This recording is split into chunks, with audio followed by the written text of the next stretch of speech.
Nako, heto na po mga karibin natin. Korte Suprema umaksyon na. Iyak si Luestro. Big news, kinarma na. Kamara. Biglang ultimatum, Korte Suprema kumilos na sa impeachment ni BP Sara. Aba, yan po mga kababayan ang ating alamin at bibigyan ng reaksyon sa video ito. Pero bago po natin simulan yan, palike naman po ng video ito. Malaking tulong po yan. Maraming salamat po at eto nga. Bago po natin i-play yung video, eto pasadahan po muna natin itong mga nagte-trending na balita dito po sa social media. At eto nga mga kababayan, itong si NBI Director Melvin Matibag, nagsalita mga kababayan, paulit-ulit na lang pong mga issue, no, na ipinupukol kay Vice President Sara Duterte. O dati po kasi mga kababayan nung nakaraang impeachment, no? Ang kanila pong sinasabi ay confidential fund at ito pong mga security guard ni Vice President Sara Duterte na umaabot ng 500. O nasagot na po ito dati. Pero ito, si NBI Director Melvin Matibag, binalik na naman po ang issue. O sabi niya po dito mga kababayan, it is very unusual. To a Vice President, hindi po ganun karami yung mga security group na nakabantay. During the time of Vice President Lenny, it is not even more than 30. Pero, dito, BP Sara ranging from 500. Ayan, sinagot na po yan dati. Binabalik na naman po ni Matibag. Wala na po ba kayong ibang maiba tong issue, maiba tong putik dito kay Vice President Sara Duterte at paulit-ulit na lang yung mga sinasabi ninyo? I mean, yung mga tawag dyan, mga inaakusan ninyo kay Vice President Sara Duterte. O, ito po ang naging komento ng ating mga kababayan patungkol dyan. Sabi po ni John Rev, madami kasi fans si BP Sara. She's a rock star. Ayan. Di nyo ba magets? Slow. Slow. Napaka-slow mo naman. Diba? Sabi ni Denny Ortega, why don't you ask the Commander-in-Chief? Oo nga, bakit hindi mo tanungin si President Bongbong Marcos Jr. kung bakit ganyan? Yeah? Sabi po dito ni Brian Dan Aquino, the oligarchs want Lenny, the press darling, to be president. Because she can be easily manipulated. Therefore, there is no threat to her life. Sara exposed the big crooks ahead of their game schedule. Hence, she is under threat. Therefore, the need for security, context, and circumstance. Ayan mga kaubayan. No, at saka, hindi ko naman nakita na si Lenny ay may mga satellite office, di ba? Na talagang nagtatrabaho sa taong bayan, di ba? Ang nakikita ko nga ay pabanjing-banjing lang doon si Lenny. Parang prinsesa si Lenny mga kaubayan. Dahil wala naman siyang ganong ginagawa, di ba? Sabi po dito niya Mendez, na-explain na yan ng AFP noon sa Senate hearing. Hindi ang 500 sabay-sabay naka-duty at kasama niya. NBI naman, ba't ka napunta dyan sa security personnel ni BP Sara? Oo nga ano bang kinalaman? Anong motibo mo? What is your motive, di ba? Bakit mo napag-usapan yan? Bakit lumabas sa bibig mo yan? Or gusto mo lang mapag-usapan? Ay nako. Armed Forces of the Philippines, pakipaliwanagan down nyo itong NBI director na to, correct Dapat kasi nagtatanong ka na lang sa mga kasamahan mo sa sa sandatahang lakas, di ba? Ay nako. That's our next president, so she needs it. Don't compare sayote to apple, correct? Ayan Matibag, now you know. Now you know. Kailangan mo bang paulit-ulit yan? Nakakasawa na, binabayaran ka ng taong bayan at sinisilduhan ka. Pero yung mga ginagawa mo, against the will of the Filipino people, diba? I mean, kahit ka naman bumanat kay VP Sara, yung medyo bago naman, di ba? Yung medyo kapani-paniwala naman, di ba? Alright, ano po ang inyong opinion dyan mga kaubayan? Just comment down below. At eto, meron na pong gumagalaw sa House of Representatives. Ayan o. Ayon po dito sa Archlight News, nagtawag ayon po kay Representative Paulo Duterte, no?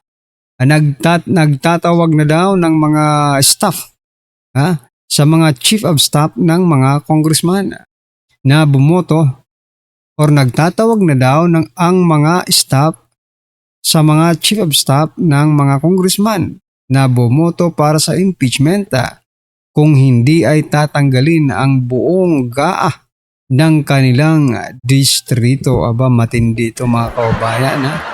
Sino ba? Si Sandro Marcos ba ang may pakana dito mga kaubayan? Ito, basahin nga natin to. Sabi po dito kasi, pondo ng bayan ginagamit umanong pananakot sa impeachment.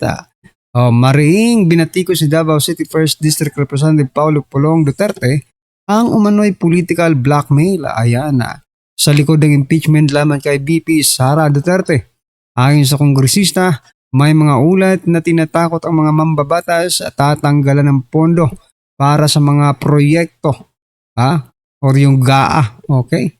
Sa kanilang mga distrito kung hindi sila boboto pabor sa impeachment. Ayan. Kahapon po mga kaubayan, tuwang-tuwa na po yung mga congressman ng House Committee on Justice kasi na-approve na, 'di ba, na may probable cause talaga. Sila rin ang nagdesisyon Ngayon pagbobotohan na po at eto na po ang kumakalat na balita ngayon mga kaubayan. The national budget is not a weapon. Hindi ito panakot.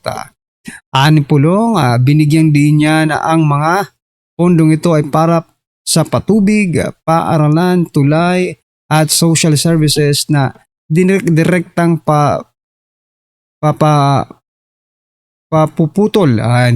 papuputol kung magpapatuloy ang ganitong sistema. Ayan.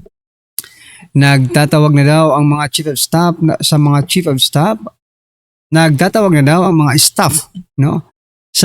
staff ng mga congressman na bumoto para sa impeachment kung hindi ay tatanggalin ng buong GAA ng kanilang distrito. Ayon po kay Pulong. Ayan, giit pa niya.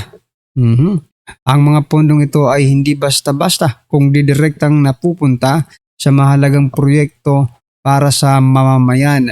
Ibig sabihin, lahat kasama yung mga pondo para sa patubig, paaralan, tulay, kalsada, pati pondo para sa social services ay walang ibibigay. So yung mga ayuda, ayan na yung mga ayuda.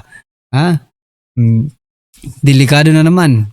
Parang yung nangyari last year, sa botohan po ng impeachment ni VP Sara na may mga incentive. Ganon din yun ganon din po ang mangyayari ngayon mga kaubayan. So, maaari kasi hawak pa rin nila sila pa rin pong may hawak ng pondo. Okay? Ito po ang naging komento ng ating mga kaubayan patungkol dyan. Sabi po dito ni Efrelyn Fernandez, ang boboto sa impeachment matatalo sa susunod na eleksyon. Promise. Ayan na. Sabi naman po ni Monica Revilla, ang gusto nyo maski malinaw ang ebidensya sa katiwalian, baliwalain ang mga kongresista. Kayo ang nananakot, sinasabi niyong humanda sa 2028 ang kalaban sa gusto ni Sara Duterte. Kung talagang walang katiwalian, bakit hindi sagutin sa Kongreso ang mga alokasyon? Bakit umiiwas? Nako, ito namang si Monica Revilla, parang ngayon ka lang pinanganak Parang ngayon ka lang pinanganak. Sino ba ang gustong humarap dyan sa House Committee on Injustice, di ba? Wala kang mapapala dyan. Kahit anong paliwanag mo dyan, sarado na talaga ang mga pag-iisip niyan. Kita nyo na, pinatagal lang po nila yung proseso. Pero at the end of the day, talagang, eto na, yung ini-expect natin na magkakaroon talaga ng probable cause. Di ba? Pinatagal lang kasi nila. Pero ganun din yun, mga kaubayan. Kaya Monica, kung pinapanganak ka pa lang ngayon, wag ka nang mag-comment ng pag-aralan mo muna yung mga nangyayari sa politika. no, dito sa ating bansa. Nako. Ito naman po ang sabi ni Jose. Kasakiman, huwag pairalin sa tama kayo lumagay. Correct. Sabi po dito ni Gary, gawa lang niya ang istoryang yan. Siyempre, inuunahan na niya niya na ng kwentong kutsero ang Justice Committee ng Kongreso para daw totoong kinakampihan ang mga congressman na bumoto pabor sa impeachment sa kapatid ni si BP. Okay? Ang galing-galing niyang gumawa ng script talaga. Gawain na kasi nila. Yan, dinadaan lagi sa maleta o suhulan ang mga mambabatas o mga tao. Kaya nilang paikutin sa kanilang mga palad ang mga ito. Tapos ipapasa na nila ang masamang gawain sa iba. Nako po. Ayan mga kababayan, ano po ang inyong komento dyan? Just comment down below. At syempre, eto na po, pasadahan na po natin yung video mga karibin natin. Pasok.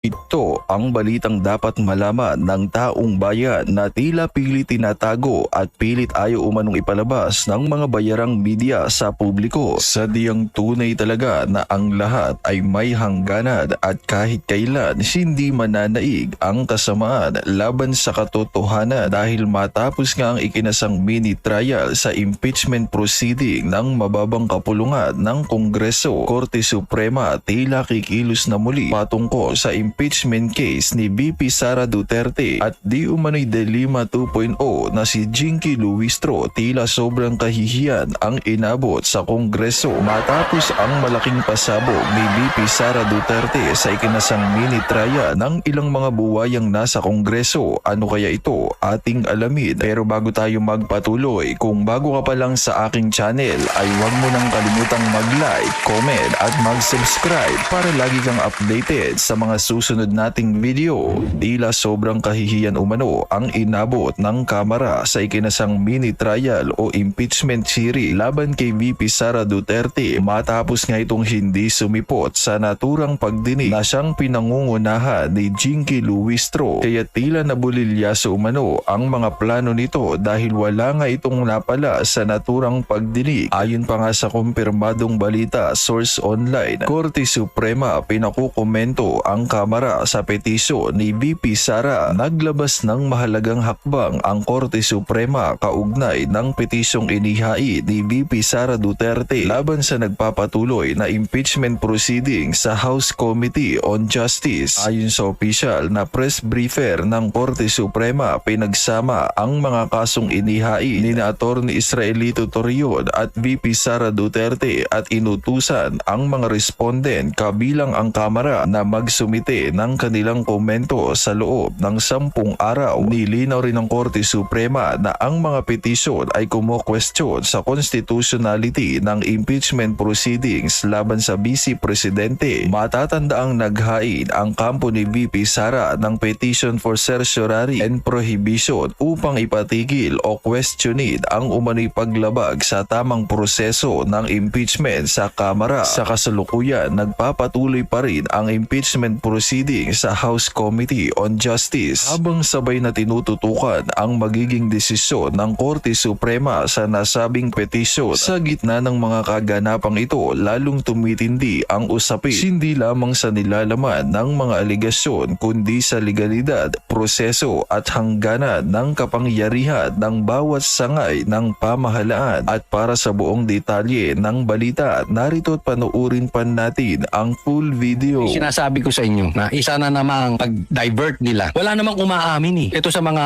mastermind nitong mga ghost projects. Sino ituturo nila doon sa mga Duterte? Ito po, panakit butas na, diversion na nila, tapos kalaban pa sa politika. Kalaban, dyan sa kanilang lugar. Tingnan po natin. Emil, sa huling araw ng bail hearing para sa malversation case si dating Senador Bong Revilla, sinabi ng tumayong testigo na si dating DPWH Undersecretary Roberto Bernardo na si Revilla mismo ang lumapit sa kanya para humingi ng kickback. Base sa testimonya ni dating DPWH Undersecretary Roberto Bernardo, si dating Senador Bong Revilla ang umano'y pasimuno ng paghingi ng commitment o kickback para sa umano'y ghost flood control project sa Pandi, Bulacan. Kapal ng mukha nito, no? Si Bong Revilla pa. Ikaw yung magnanakaw. Tatandaan po natin, ha? Paiba-iba sa laysay nito. Paiba-iba po. Una, siya daw ang nagbibigay kay Bong Revilla ng pera. Tapos sumusunod na yung driver niya. Of course, sasabihin ng driver mo yan. Susunod sa'yo yan, eh. Di ba paiba-iba? Pero yung ibang testigo, hindi nila makonek yung pera, yung sinasabing humihingi ng kickback, hindi nila maikonek kay Bong Revilla. Tingnan nyo po, yung 18 Marines, sila naghahatid ng maleta. Ang dami nilang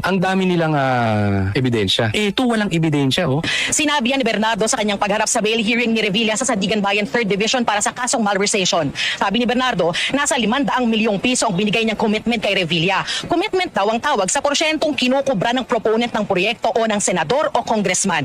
Kwento ni Bernardo, si Revilla mismo ang lumapit sa kanya para humingi ng meeting para sa commitment sa mga proyekto. Ayan. So, anong niya? May 500 milyong hinihingi si Bong Revilla. 500 milyon, wala kang mapakitang ebidensya. Hindi mo makonek, di ba? Ay, kadali naman kahit sino, pwede mong ituro, maidiin mo lang. Tandaan po natin, binigyan to ng ginawang state witness. Yun yung kwento po nito, ha? Yung konteksto po nito. Ikaw ang kumita, ikaw ang tumatanggap ng pera, tapos magtuturo ka ng iba. Eh di para kasi tambaluslos, magtuturo ka ng iba, pero ikaw yung kumita. Tapos ngayon, inamin mo na nagnakaw ka, kaya ka nga nagbalik, di ba? Pero ibinalik mo ilang porsyento lang dun sa ninakaw mo. Pero yan ay pag-amin na nagnakaw ka. Kaya nga walang kini-question ka ng mismo korte. Pati yung mga iba, walang maipakitang ebidensya. Ganyan bukat hindi to. Ay, loko-loko talaga to si Bernardo. Tapos state witness. Para makuha niya yung state witness, kailangan maituro yung kalaban sa politika ng gobyerno. Kalaban sa Cavite yan, eh, si Revilla. 2 beses daw personal na dineliver ni Bernardo ang pera sa bahay ni Revilla sa Cavite. Nakalagay daw ang So, ayan mga kababayan, tandaan po natin na itong si Bernardo state witness po ito, no? Kasi hindi niya naman po pinangalanan, okay?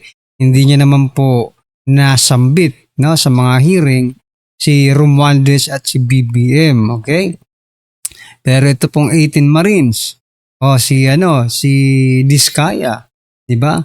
Dahil pinangalanan si Saldi si Romualdez, hindi po nila ginawang state witness, mga kababayan. So meaning, drama lang ito mga kababayan. Parang nagdadrama lang po sila. Tulad po ng mga nangyayari ngayon sa ating politika ngayon, di ba? Kita mo na, si Romualdez lumabas, no? Parang drama lang ang lahat. Okay, kung totoo sana ito, di ba? Kung totoo sana ito, edi sana napauwi na nila si Saldico, di ba? Dahil binalita na ng presidente, no? Ang naiisip ko dito, binalita 'yun ng presidente just to to show, no? Eto na si Saldico para ito mapilitan na si Romualdez na magsalita, di ba? Pag napilitan si Romualdez na magsalita, drama na, di ba? Hindi rin naman tutuluyan yan, eh. Si Romualdez tutuluyan ng ombudsman. Hindi po yan tutuluyan ng ombudsman, maniwala kayo. Ha? Diba? Mga acting lang siguro nila yan, eh. Diba yung kaso ni ombudsman? Kasi biruin nyo, si Romualdez nga na pinsan yan ng presidente. Diba? Kailangan talaga niyang ipagtanggol. Kasi yung gobernador nga, diba, nung unang unang arangkada ng pagiging ombudsman ni Boyeng, naaalala niyo po, yung gobernador po ng Cebu na si Gwendolyn Garcia, kaalyado po ng Pangulo, bigla niya pong binasura lahat po ng kaso, no? Lahat ng kaso binasura ni Boyeng. Eto pa kaya, pinsan ng Pangulo, hindi mo gagawin yan. At saka, may pinagsamahan rin naman kayong dalawa, eh. Yeah? Kaya, nako. Hindi natin alam kung ano po ang gusto nilang palabasin dito, pero I think nagdadrama lang po ang mga ito. What do you think, mga karibin natin? Just comment down below, mga karibin natin, at yan. Don't forget to like the video. Malaking tulong po yan. Maraming salamat po.